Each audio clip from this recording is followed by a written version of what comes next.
Halo semuanya, kembali lagi di channel Anime Review Indonesia. Spoiler chapter terbaru sudah dirilis oleh Redon.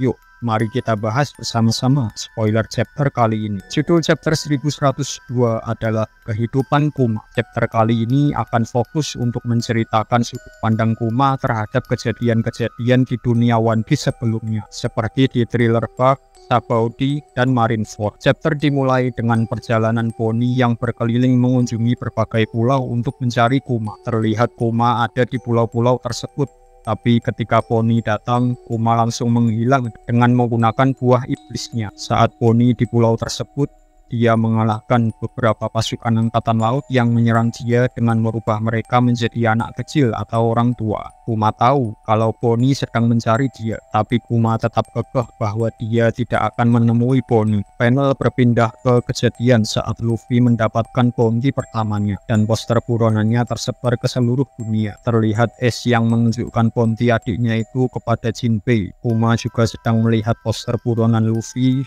dan mengatakan kalau ini takdir yang aneh Dragon, anakmu menjadi bajak laut. Beberapa waktu berlalu hingga setelah kejadian Enies Lobby, Kuma mengunjungi Vegapunk di Pulau Egghead. Vegapunk memamerkan proyek pasifistanya kepada Kuma sambil mereka membicarakan tentang kejadian Enies Lobby. Kuma memberitahu Vegapunk kalau Luffy adalah anaknya Dragon. Dia tahu tidak ada gunanya menyembunyikan hal tersebut, karena sebentar lagi ingatan Kuma akan dikeluarkan dari tubuhnya, dan Vegapunk juga akan mengetahui hal tersebut. Vegapunk kaget dan tidak percaya kalau Luffy adalah anaknya Dragon. Kuma penasaran dengan sosok Luffy dengan tubuh seperti karetnya melawan pemerintahan dunia, seperti sang legenda Nika, kata Kuma. Di Thriller Bark, kita juga melihat sudut pandang Kuma yang saat itu sedang mengamati Luffy dan kru topi jerami yang melawan Moria. Dia kemudian mendapatkan panggilan melalui Denden Mushinya dengan perintah untuk bersiap-siap melawan bajak laut Shirohige di Marineford. Lanjut ke Sabaody. Sekarang kita tahu kalau sebenarnya Kuma mengamati Bonnie dari kejauhan. Dia bersembunyi di luar restoran di mana Bonnie saat itu sedang makan-makan di dalam restoran. Kuma pun tersenyum bahagia melihat Bonnie sudah menjadi bajak laut yang cukup kuat. Kuma kemudian mendengar insiden Luffy memukul salah satu Tenryubito. Dia kemudian menerbangkan atap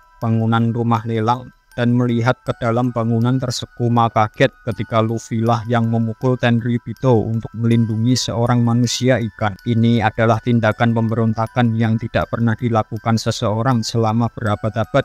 Kemudian panel berpindah saat Luffy dan krunya melawan Kizaru, Pacifista, dan Sentomaru. Saat Luffy akan diterbangkan oleh Kuma, Luffy sedang menyesal dan menangis karena dia tidak dapat menyelamatkan satu orang pun. Di sini kita melihat dari sudut pandang Kuma. Dalam hati Kuma mengatakan kalau itu tidak benar. Bajak laut topi jerami hanya belum siap untuk dunia baru. Makanya Kuma menerbangkan mereka semua untuk latihan selama 2 tahun. Karena Kuma tahu kalau Luffy lah orang yang nantinya akan menyelamatkan dunia ini. Di Pulau Egghead, Saturn memerintahkan Vegapunk untuk menambahkan fitur meledakkan diri sendiri dalam tubuh Kuma hanya untuk berjaga-jaga. Vegapunk ingin menegosiasikan cara lain agar Kuma masih bisa memiliki kesadarannya, tapi Saturn menolak mentah-mentah dan kesadaran Kuma harus tetap dihapus. Saturn mengatakan percuma saja kalau Vegapunk mau membodohi dirinya, karena Saturn juga seorang ilmu. Di hari terakhirnya sebelum Kuma dihapus kepribadiannya, ini terjadi sesaat sebelum perang Marineford. Mereka saling mengucapkan selamat tinggal. Kemudian Vegapunk memprogram tubuh Kuma untuk pergi bertarung melawan bajak laut Shirohige di Marineford. Tapi Kuma juga meminta tambahan program untuk melindungi kapal bajak laut topi jerami karena dia ingin melihat bajak laut topi jerami tumbuh. Tapi karena dia tahu dia tidak dapat melihatnya, setidaknya Kuma ingin melindungi kapal bajak laut. Vegapunk menanyakan kenapa Kuma sepercaya itu kepada Luffy. Kuma menjawab kalau dia tahu Nika hanyalah legenda, tapi dia sudah berjanji kepada Bonnie bahwa suatu hari Nika akan datang menyelamatkannya. Kuma yang melihat kejadian-kejadian yang melibatkan Luffy sebelumnya, dia yakin kalau Luffy lah orang yang suatu hari akan mengubah dunia ini. Kemudian Kuma menggunakan kekuatan buah iblisnya mengeluarkan ingatan dalam dirinya menjadi bentuk gelembung. Gelembung tersebut akan hilang ketika seseorang menyentuhnya.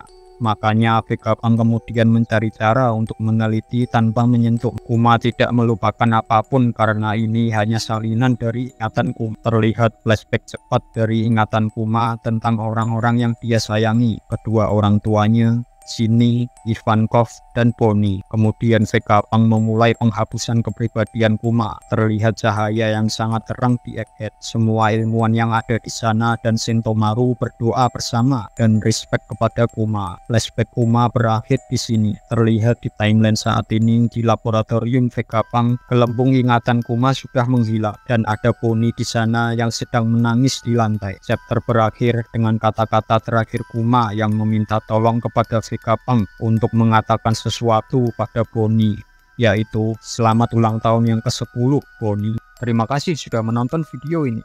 Jangan lupa like, subscribe, dan komen. Tulis pendapatmu tentang chapter ini di kolom komentar di bawah ya.